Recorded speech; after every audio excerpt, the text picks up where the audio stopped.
मित्रों नमस्कार।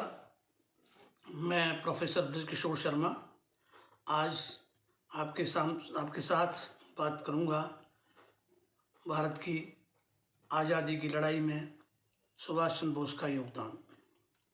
सुभाष चंद्र बोस एक क्रांतिकारी के रूप में जाने जाते हैं। वे जो राजनीति की गर्म धारा थी उस धारा से प्रभावित रहे, तो उनके ऊपर हम बातचीत करें, क्योंकि उनका जो योगदान है उसे जानना इसलिए ज़रूरी है कि आज भारत की आज़ादी की लड़ाई में जिसने आज़ादी प्राप्त की उसमें कोई एक एक्सट्रीम नहीं है, अनेक स्ट्रीम्स हैं, अनेक धाराएं हैं, और उन धाराओं ने मिलकर के इतनी बड़ी आज़ादी की लड़ाई को जीता। तो सुभाष चंद्र बोस का किस तरह से योगदान रहा, तो सुभाष चंद्र बोस के बारे में जो उनका परिचय है, प्रारंभिक जानकारी है, जीवन परिचय, तो उनका जन्म 23 जनवरी 1897 को कटक में एक बंगाली परिवार में हुआ। कटक जो है उड़ीसा में है, किंतु तत्कालीन बंगाल जो प्रेसिडेंसी थी, कलकत्ता प्रेसिडेंसी थी, उसी के एक डिवीज़न के रूप में कटक था। और कटक में इनके पिताजी, इनका नाम था जानकीनाथ बोस, और इनकी माता का नाम था प्रभावती। जानकीनाथ बोस जो हैं वो एक कामयाब वकील थे और बहुत ही नामी वकील थे। उनके कुल 14 संतानें थीं, जिनमें से सुभाष चंद्र बोस 9वें नंबर पर थे। तो इस तरह से एक बड़े भरे पूरे परिवार में इनका जन्म हुआ। समृद्धि भरपूर थी, इसलिए कहीं किस तरह के अभावों का सामना नहीं करना पड़ा, बल्कि जो उच्चतम जो वर्ग है उस वर्ग से ही उनका ताल्लुक था। इसलिए वे काफ़ी ऊंचे सामाजिक स्तर से आते थे। तो उनमें जो देश भक्ति की भावना, उसका कारण क्या है कि वे स्वयं इतने ज़्यादा प्रतिभाशाली थे, इतने इंटेलिजेंट थे कि उनकी क्षमताओं का कहीं कोई उपयोग दिख ही नहीं रहा था। तो जो मैं आगे अपनी बात को बढ़ाता हूँ कि उन्होंने अपनी जो स्कूलिंग है वो वहीं का कोई बैप्टिस्ट मिशन प्रोटेस्टेंट स्कूल था कटक का, उस कटक के विद्यालय से उन्होंने अपनी हाई स्कूल परीक्षा 1912 में पास की और उसमें फर्स्ट आए थे। और ये जो परीक्षा थी ये किसी बोर्ड ने नहीं बल्कि कलकत्ता विश्वविद्यालय के द्वारा ही ली जाती थी। तो कलकत्ता विश्वविद्यालय में इन्होंने 10th क्लास में फर्स्ट डिवीज़न और फर्स्ट पोजीशन उन्होंने प्राप्त की। और उसके बाद कलकत्ता के प्रेसिडेंसी कॉलेज में ये स्टूडेंट हुए। प्रेसिडेंट कॉलेज से इंटरमीडिएट और वहीं से इन्होंने ग्रेजुएशन किया और 1918 में ये ग्रेजुएट हो गए।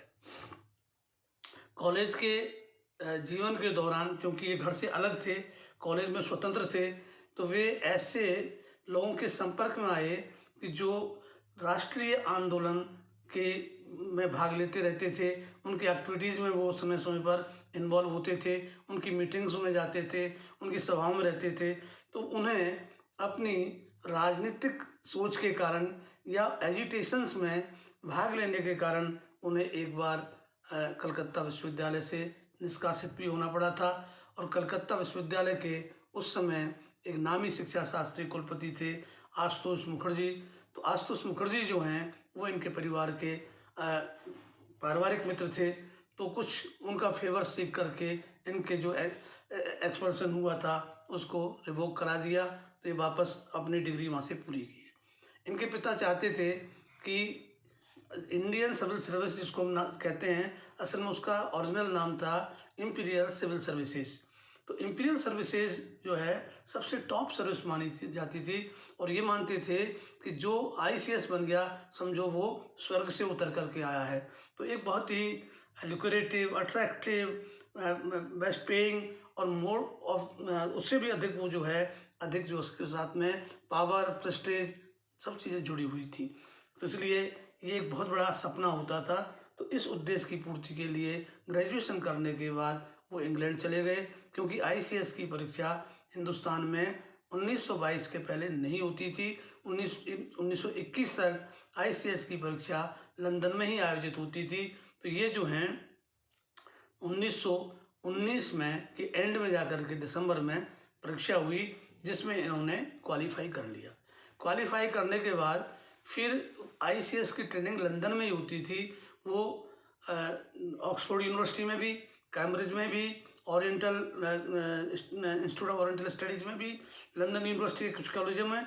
और उसमें एक तो जो ब्रिटिश नॉलेज है वो तो दी जाती थी, साथ ही साथ Indian penal code, Indian legal system, Indian administrative system, इन सारी ट्रेनिंग दी जाती थी। और उसके बाद वहाँ ट्रेनिंग पूरी करने के बाद एज इंटर्न, जिसको हम अंडर ट्रेनिंग कहते हैं आजकल, वो अंडर ट्रेनिंग जो है उन्हें फिर हिंदुस्तान में भेजा जाता था। तो जो सुभाष चंद्र बोस हैं उन्होंने सब कुछ सक्सेसफुली कंप्लीट किया। कंप्लीट करने के बाद जब उनका समय आया, इसका एक औपचारिक परीक्षा भी होती थी, तो उन्होंने अंतिम परीक्षा ही नहीं दी। और इसी दौरान हिंदुस्तान में असहयोग आंदोलन शुरू हो गया था। तो इन्होंने दिसंबर 20 में अपनी जो प्रशिक्षण था वो पूरा कर लिया था, और सब्सिक्वेंटली जो उसके एग्ज़ाम्स थे वो पास कर लिए। एक लास्ट एग्ज़ाम रह गया था जो उन्होंने खुद करके छोड़ दिया, और उन्होंने आईसीएस ज्वाइन करने का इरादा त्याग दिया। ये त्याग करके वे गांधी जी के असहयोग आंदोलन से बहुत प्रभावित थे। तो जो ही वो लंदन से लौटे, सीधे उन्होंने गांधी जी से मुलाकात की।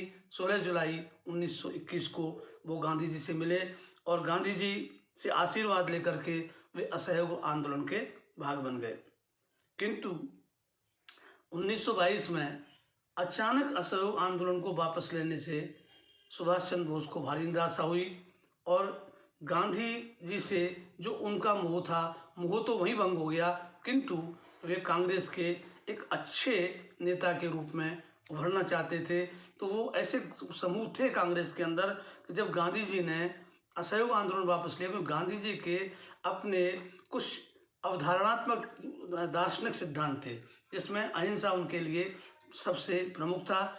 और जो चौरा चौरी की घटना हुई, उस घटना के बाद गांधी जी ने ये माना कि जो हमारा आंदोलन है ये अपवित्र हो गया है। वो कहते हैं आज़ादी एक पवित्र मंजिल है, उसको प्राप्त करने के लिए हमें पवित्र साधनों का ही प्रयोग करना है।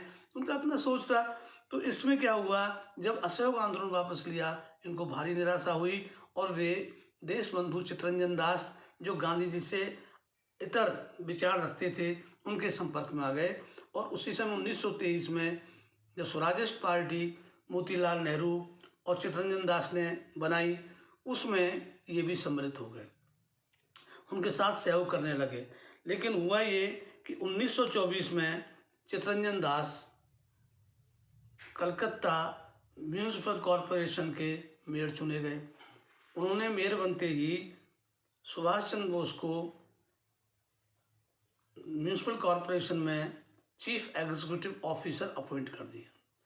Chief executive officer ICS level का पद होता था, और इनकी जो पॉलिटिकल आइडियोलॉजी थी उससे इम्प्रेस होकर के उन्होंने, क्योंकि ऑटोनोमस बॉडी थी, तो उसमें एग्जीक्यूटिव ऑफिसर इनको नियुक्त किया। किंतु एग्जीक्यूटिव ऑफिसर रहते हुए ही जो इनके लेखन, भाषण, या जिस तरह के लोगों के साथ में मिलना जुलना, सभाएं आदि करना रहता था, वो सरकार को रास नहीं आया, और उन्हें 1925 में एज चीफ एग्जीक्यूटिव ऑफिसर रहते हुए गिरफ्तार कर लिया गया, और उनको भारत में अंग्रेजी साम्राज्य के लिए खतरा मानते हुए 1925 में बर्मा स्थित मांडले जेल में उन्हें डाल दिया। वहाँ वो 2 साल तक मांडले जेल में रहे, और जेल में रहते हुए ही उन्होंने बंगाल लेजिस्लेटिव काउंसिल का चुनाव भी लड़ा, जिसमें वो विजयी रहे।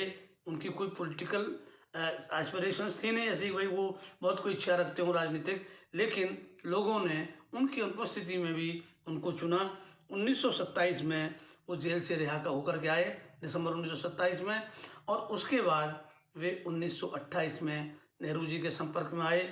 और नेहरू जी के साथ मिलकर ही उन्होंने, क्योंकि नेहरू जी एक नई पीढ़ी, जवाहरलाल नेहरू नई पीढ़ी के उभरते हुए नेता थे, और उनकी जो समझ थी, क्योंकि जब 1927-28 में नेहरू जी आए हैं तो नेहरू जी एक परिपक्व अंतर्राष्ट्रीय विचार से ओतप्रोत और डायनामिक लीडर के रूप में सामने आ रहे थे।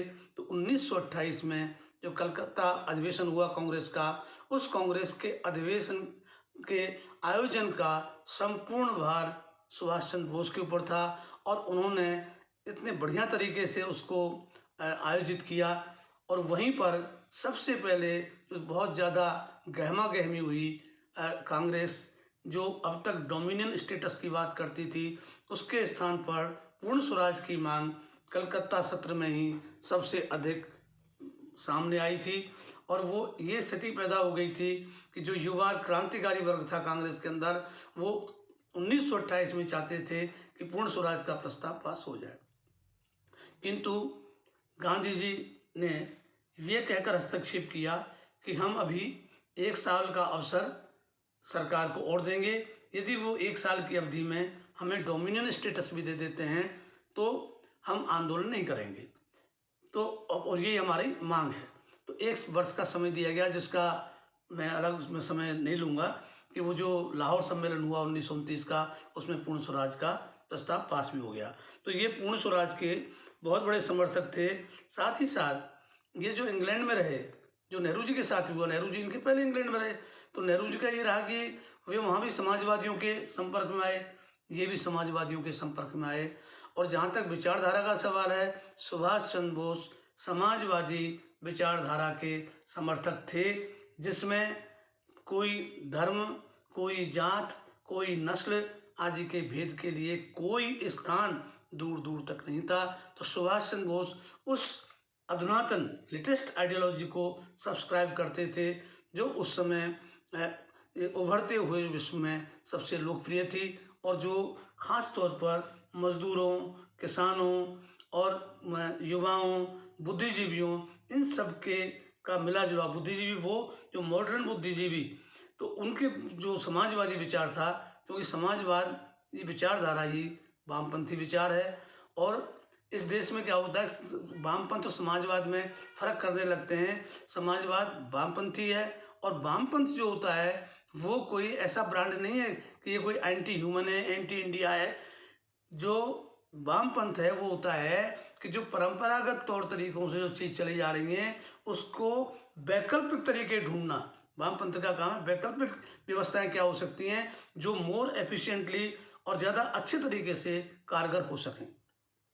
तो वही विचार जो समाजवादी इनके बीच है। और जैसा आपको मैं बताना चाहूँगा कि 1934 में जब कांग्रेस के अंदर भारतीय सोशलिस्ट पार्टी का गठन हुआ, उस सोशलिस्ट पार्टी के संस्थापकों में जवाहरलाल नेहरू, जो स्वयं मेंबर नहीं बने बाद में, लेकिन वो प्रमोट कर रहे थे, क्योंकि गांधी जी समाजवादी जैसी विचारधारा को बिल्कुल ही पसंद नहीं करते थे। तो उसमें अच्युत पटवर्धन हैं, अशोक मेहता है, जयप्रकाश नारायण हैं, आचार्य नरेंद्र देव हैं, और उनमें सुभाष चंद्र बोस भी शामिल थे। और सुभाष चंद्र बोस और जवाहरलाल नेहरू को तो पॉलिटिकल थिंकर्स में भी एज सोशलिस्ट थिंकर के रूप में आज भी न केवल हिंदुस्तान में बल्कि सारी दुनिया में पढ़ाया जाता है। तो मैं अधिक उनकी विचारधारा बात नहीं करके जो उनका आगे जिस ढंग से बढ़ते हैं, तो 1930 के सविनय विज्ञान आंदोलन में उन्होंने भाग लिया और वो सविनय विज्ञान आंदोलन के बाद यूरोप की यात्रा पर निकल गए। तो 1934 से 1937 3 वर्ष वो यूरोप में, ख़ास तौर पर वो जर्मनी, ऑस्ट्रिया, इन इलाकों में ज़्यादा घूमे। और बर्लिन में रहकर ही उन्होंने, उनकी एक किताब है प्रसिद्ध, इस किताब का नाम है द इंडियन स्ट्रगल।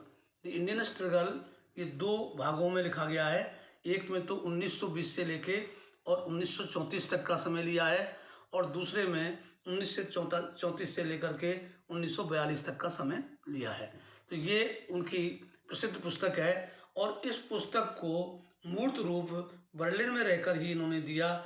और 1935 में वो जो उनकी पुस्तक है द इंडियन स्ट्रगल वह प्रकाशित हो गई। और जो वुक्का अपना काम कर रहे थे बर्लिन में, तो वहाँ एक कोई फिजिशियन थे डॉक्टर माथुर, उनके संपर्क से उनकी जो दोस्ती हुई वो एमिली सेंकर नाम की जो वो स्टेनोग्राफर और टाइपिस्ट थी, उनके साथ हुई। वे इनके किताब लेखन में मदद कर रही थी। तो उन्हीं के साथ इन्होंने, ये एमिली सेंकर उनका नाम है, ये बेसिकली ऑस्ट्रियन थी और बर्लिन में रहती थी। इन्होंने जो है इनके साथ 1937 में, ऐसा मानते हैं लोग, कि शादी कर ली। किंतु 1937 में अपने शादी के कुछ समय बाद ही वे इंडिया लौट करके आ गए। और जब इंडिया वो लौटे, अकेले लौटे, उनकी वाइफ वहीं रही। तो वहाँ यहाँ आकर के वे 1937 में, जब पहले तो प्रश्न आया कि 1935 के अधिनियम के अंतर्गत जो प्रांतीय चुनाव हो रहे थे, उनमें कांग्रेस को भाग लेना चाहिए कि नहीं लेना चाहिए, इस पर ही प्रारंभिक विवाद था। किंतु इसमें भाग लेना इसलिए उचित समझा कि यदि अगर भाग नहीं लिया गया तो ये लगेगा कांग्रेस स्वयं ही इसमें रुचि नहीं रखती है।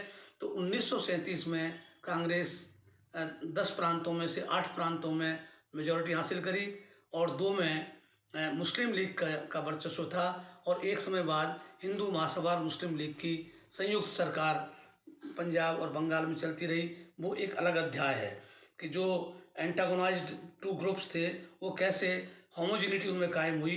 तो जिससे कि उस समय कहा जाता था कि जो सांप्रदायिकता है वो अंग्रेजों द्वारा पाली पोसी गई है, और हिंदू सांप्रदायिकता और मुस्लिम सांप्रदायिकता, इन दोनों की लगाम अंग्रेजों के हाथ में है, वो चाहे उनको एक साथ भी कर दें। तो एक स्थिति आई कि वो खैर वहाँ हमें कोई इसमें नहीं। सुभाष चंद्र बोस इस तरह की सांप्रदायिक राजनीति के प्रखर विरोधी थे और उनके समकालीन श्यामा प्रसाद मुखर्जी जैसे लोगों को, उन्हें वो मतलब अपने विचार से एकदम दूर रखते थे। तो हिंदू महासभा या आरएसएस, इनसे उनका कोई ताल्लुक नहीं था।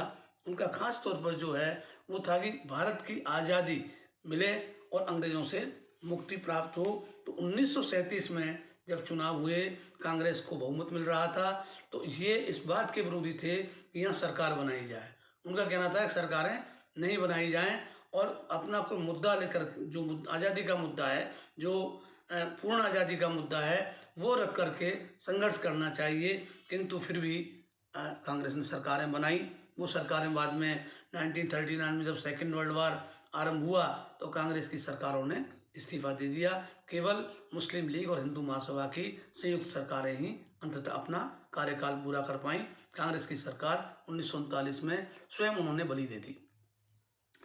लेकिन 1938 का जो चुनाव हुआ, कांग्रेस का अधिवेशन हुआ, हरिपुरा सेशन में गांधीवादी जो ग्रुप था वो सुभाष चंद्र बोस को पसंद नहीं करता था। किंतु कांग्रेस में इस समय तक जो युवा और क्रांतिकारी लोगों का इतना दबदबा था कि 1938 में ये कांग्रेस के अध्यक्ष का चुनाव, और खुला चुनाव हुआ, कोई नॉमिनेशन नहीं हुआ, वो उसमें जीत गए।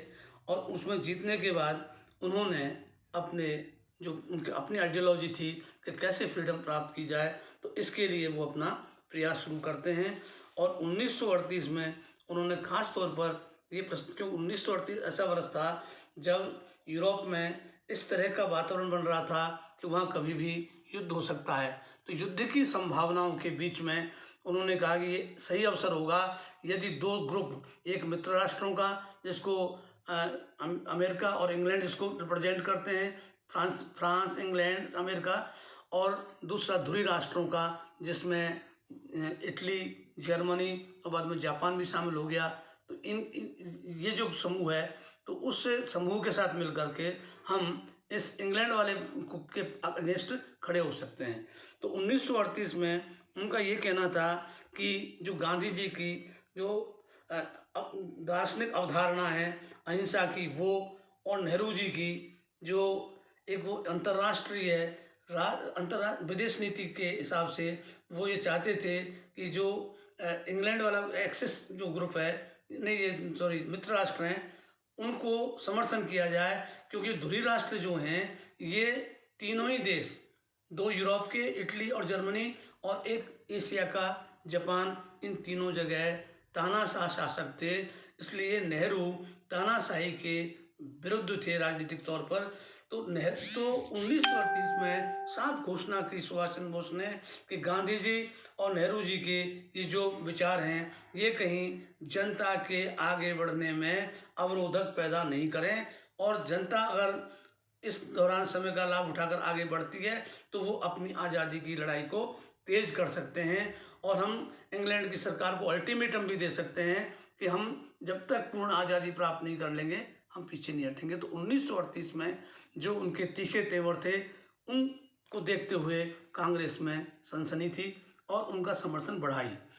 सब्सिक्वेंटली 1939 में कांग्रेस के त्रिपुरी अधिवेशन में भी सुभाष चंद्र बोस जीत गए, और उनके जीतने के बाद उन्होंने स्पष्ट तौर पर ये प्रस्ताव रखा कांग्रेस में कि अब हमें ब्रिटिश सरकार को अंतिम मतलब अल्टीमेटम फाइनल चुनौती दे देनी चाहिए कि अगर कांग्रेस 6 माह के अंदर यदि ब्रिटिश सरकार भारत को आज़ादी नहीं देती है तो हम इसके खिलाफ लड़ाई छेड़ देंगे।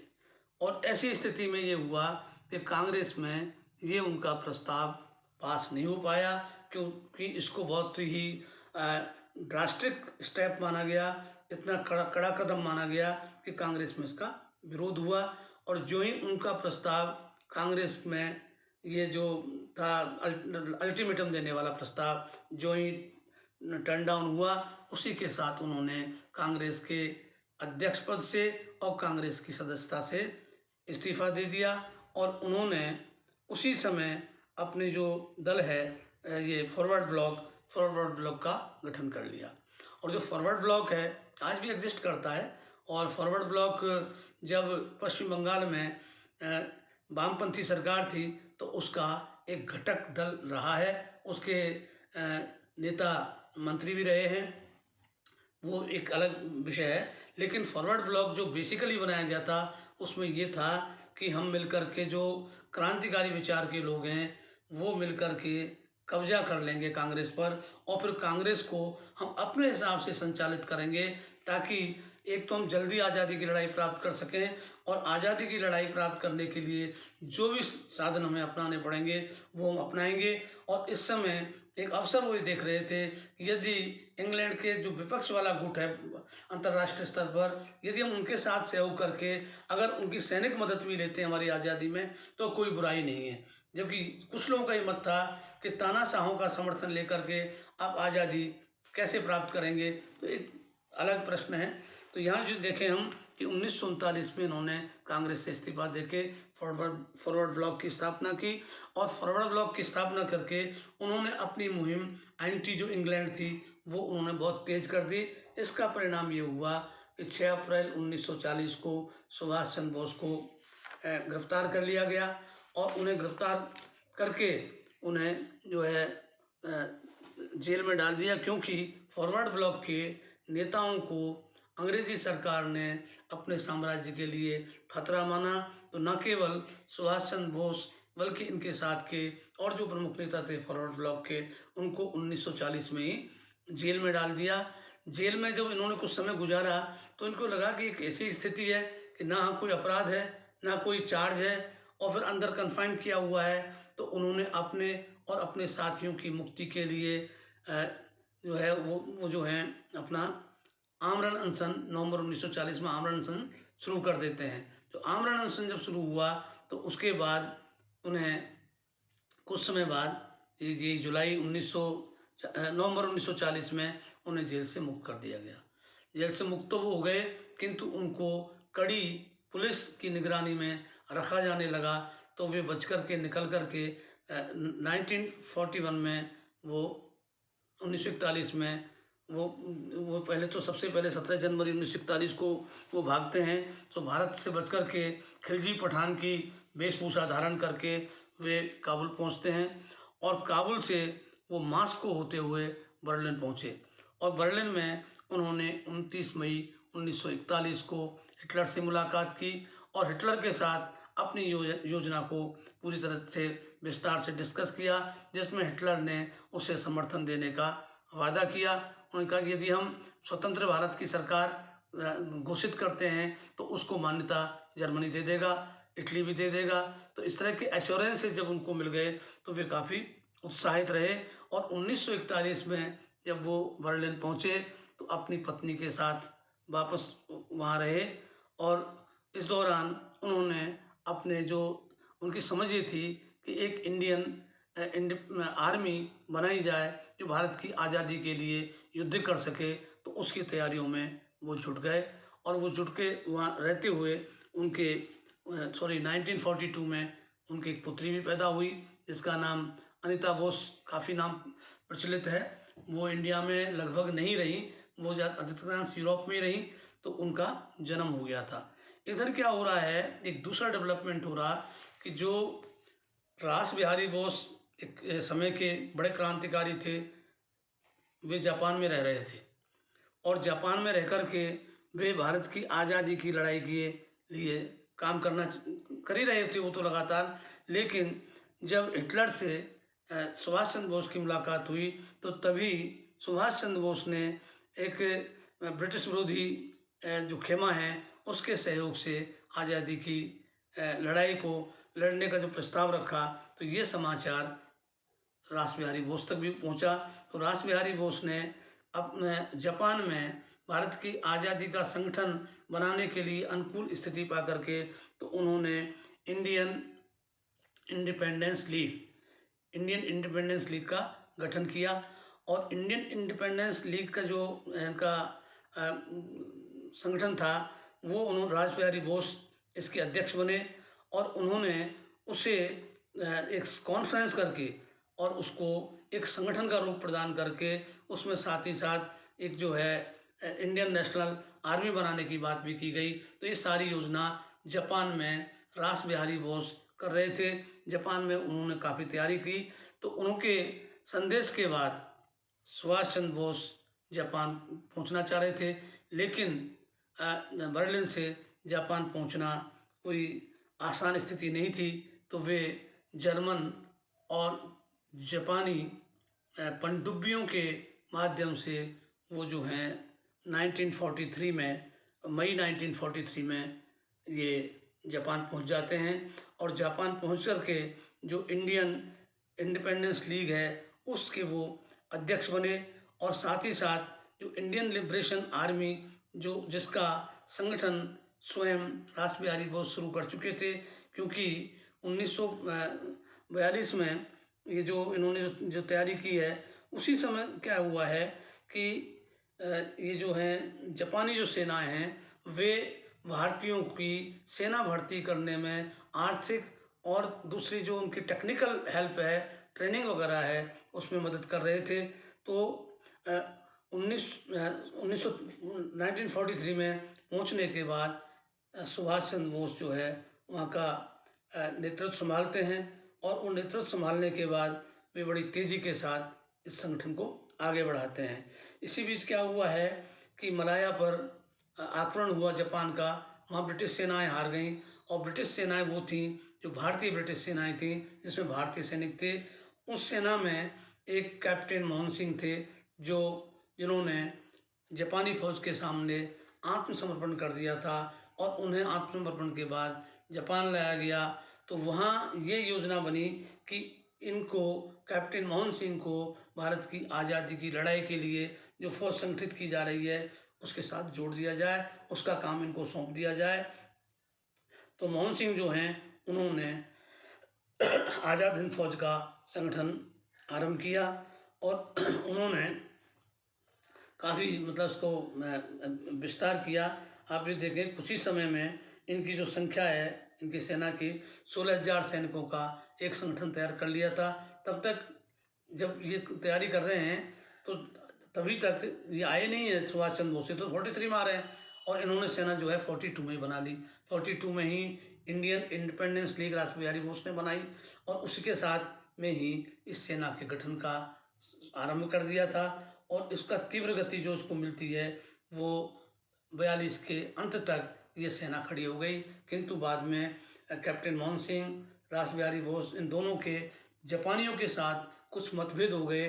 तो उन्होंने आगे इस जो उपक्रम चल रहा था सैनिक का इसमें उनका सहयोग कुछ कम हो गया, लेकिन सुभाष चंद्र बोस के पहुंचने के बाद वह जो सहयोग है वो और वापस स्थापित हो गया, क्योंकि वे फरवरी 1943 में सुभाष चंद्र बोस बर्लिन से रवाना हुए थे और 4 महीने के अवधि में जून 1943 में वे टोक्यो पहुँचे।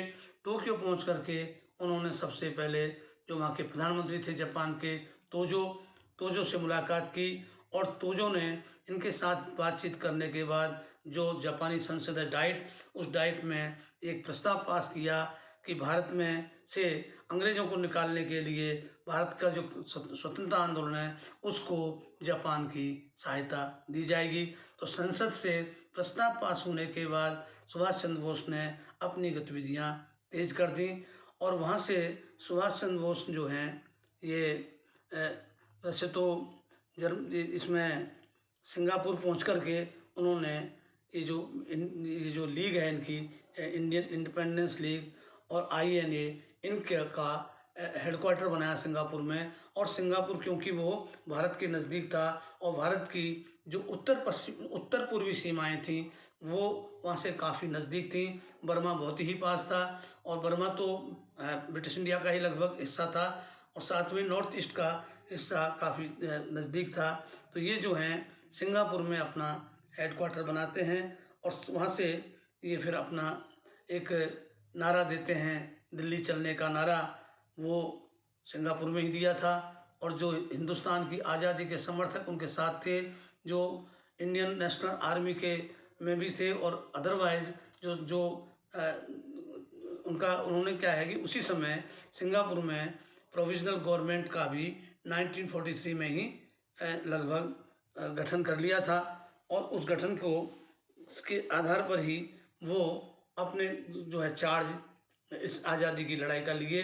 तो उसमें ये कहा कि हम लोग जिससे लड़ने जा रहे हैं वो बहुत ही मजबूत शत्रु है, उसके पास बहुत ताकतें हैं और वो बहुत ही धोखेबाज है, इसके अलावा वो बहुत कठोर है, और मतलब उन्होंने कहा कि उनसे लड़ना आसान काम नहीं है, और हम जब भारत में जाएंगे तो रास्ते में बहुत कठिनाइयाँ होंगी, हमको अकेलापन परेशानी भुगतनी होगी, हमें भूख प्यास से भी सामना करना पड़ सकता है, हम थकान से भी मर सकते हैं, और हम शत्रु के द्वारा भी मारे जा सकते हैं। इसलिए ये खतरों के बाद भी उन्होंने ये दिल्ली चलने का नारा दिया, और 21 अक्टूबर 1943 को सुभाष चंद्र बोस ने प्रोविजनल गवर्नमेंट ऑफ इंडिया की घोषणा कर दी। उसका 21 अक्टूबर 1943 को उद्घाटन किया,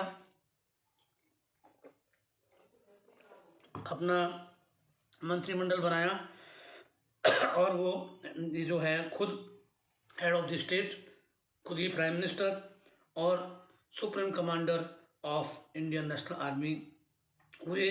तो 1943 के बाद उनकी शक्ति बढ़ने लगी, और उन्होंने जय हिंद का नारा भी उसी समय दिया, और जो गीत है इनका राष्ट्रगीत वंदे मातरम, तो वंदे मातरम को इन्होंने अपना राष्ट्रगीत अपनाया, और फिर सफलता मिलती रही। तो भारत सरकार का स्वतंत्र भारत सरकार जो सुभाष चंद्र बोस ने घोषित की, उसका मुख्यालय रंगून लाया गया, और रंगून को आधार बना करके ये और आगे बढ़ने लगे। और 1944 फरवरी 1944 में जो सेना है इंडियन नेशनल आर्मी, ये जापानी सैनिकों की सहायता से ये जो नागा हिल्स हैं उनमें कोहिमा में तक वो पहुंच गए। इसी बीच जो जापानी फ़ौज हैं उनके हाथ में अंडमान और निकोबार लग चुका था। अंडमान निकोबार ब्रिटिश मतलब इंडियन पार्ट था, तो वो जापान ने सुभाष चंद्र बोस को दे दिया।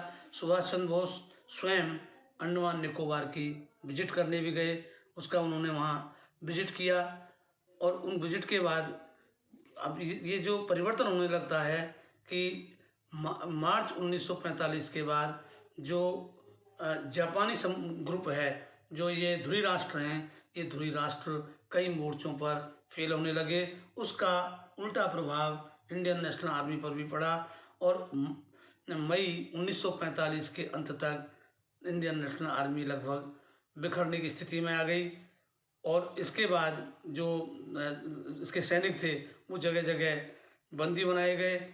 तो ये जो हैं बर्मा छोड़ करके, जो उन्होंने अपना हेडक्वार्टर बर्मा बनाया था, वहाँ से छोड़ करके 15 मई 1945 को सुभाष चंद्र बैंकॉक पहुँचे और बैंकॉक से वो टोक्यो के लिए रवाना हुए। 16 अगस्त 1945 को बैंकॉक से ये है साइगोन पहुँचे और साइगोन में उनका जो एरोप्लेन था ये जापानी एरोप्लेन ही था।